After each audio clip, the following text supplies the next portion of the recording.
Il était une fois un village au pied de la montagne. Ce village n'avait qu'une seule route. Cette route menait à ce village et en repartait, mais personne ne le traversait.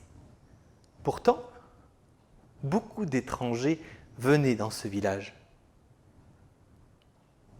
Ils ne s'arrêtaient pas vraiment au village. Peut-être pour faire quelques provisions ou changer une mule, mais ils continuaient. Ils prenaient un sentier qui montait dans la montagne et ils allaient voir un vieux sage qui habitait dans une grotte. Les villageois étaient habitués à voir passer au moins une fois par semaine un de ces étrangers. Ils étaient tous de mines différentes, habillés de différents vêtements qu'ils n'avaient jamais vus, mais ils avaient en commun tous la même chose. Sur leur visage, le front était plissé. Leur œil regardait toujours au loin. Ils étaient contrariés. Certains même avaient une mine défaite et triste.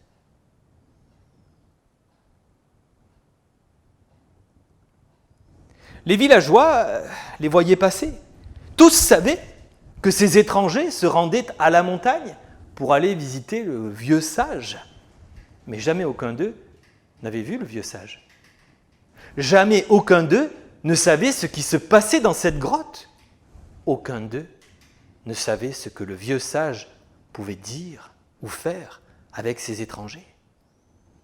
Pourtant, quand tous ces étrangers redescendaient, car ils finissaient tous par redescendre de la montagne, alors leur visage était transformé. Il y avait comme de la joie. Les plis, les traits avaient disparu, les yeux étaient francs et le menton relevé, l'air décidé. Ils étaient heureux. Leur visage avait tellement changé que les villageois ne comprenaient pas. Mais qu'est-ce qui se passe là-haut ? Aussi, une délégation s'est réunie. Les villageois se sont dit « Il faut qu'on aille trouver le vieux sage. Il n'y a pas de raison qu'on vienne du monde entier pour aller voir là-haut, au-dessus de notre village, dans notre montagne, un vieil homme qui leur raconte on ne sait pas quoi, et que nous, on reste là et qu'on soit au courant de rien. » Ils avaient interrogé, bien sûr. Ils avaient questionné. Mais il vous dit quoi ? Tous avaient la même réponse. Il nous raconte une histoire. Les villageois donc se réunissent et prennent le chemin qui monte en haut de la montagne jusqu'à la grotte.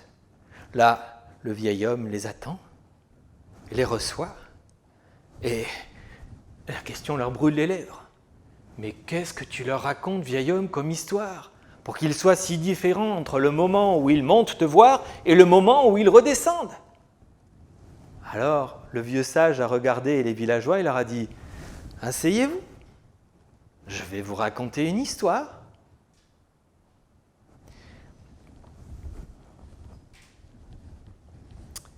C'est l'histoire d'un guerrier. Un guerrier passé maître dans l'art du tir à l'arc. Il était sur les routes toute l'année et il se vendait et vendait ses services à des seigneurs prêts à payer pour l'engager et faire la guerre. Un jour, pour se reposer, il arrive dans une auberge et là, après avoir donné son cheval au palefrenier pour qu'il s'en occupe, il voit tout autour de lui, sur les 3 murs de l'auberge, dans la cour de l'auberge, des cibles, avec à l'intérieur, en plein centre, dans chacune des cibles, une flèche. Ce guerrier, surpris, et se questionne. Il demande alors à l'aubergiste « Qui a fait cela ?»« Non, ce n'est rien, Seigneur, c'est juste mon fils, il s'amuse, ne faites pas attention. »« Emmène-le-moi !» Bien obligé d'obéir, l'aubergiste amène son fils. Et là, le guerrier regarde l'enfant et lui dit « Regarde !» Alors d'un geste, il prend une flèche de son carquois, bande son arc, le tend et lâche la première flèche qui file et va se ficher en plein centre d'une des cibles, coupant la flèche qui était déjà à l'intérieur en 2. Son geste était si pur.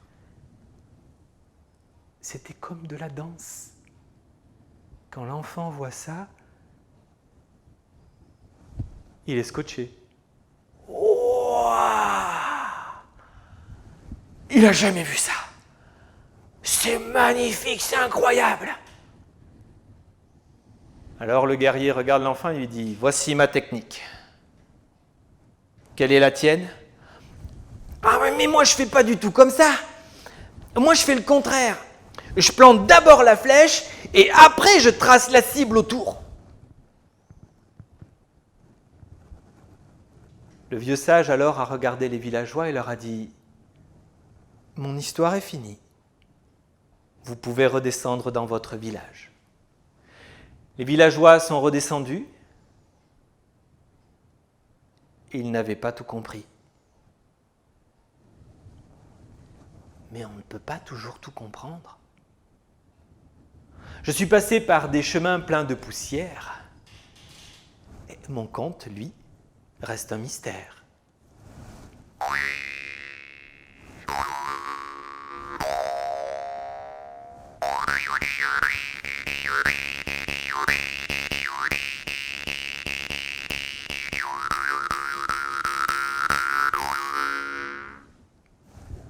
Merci d'avoir bien écouté.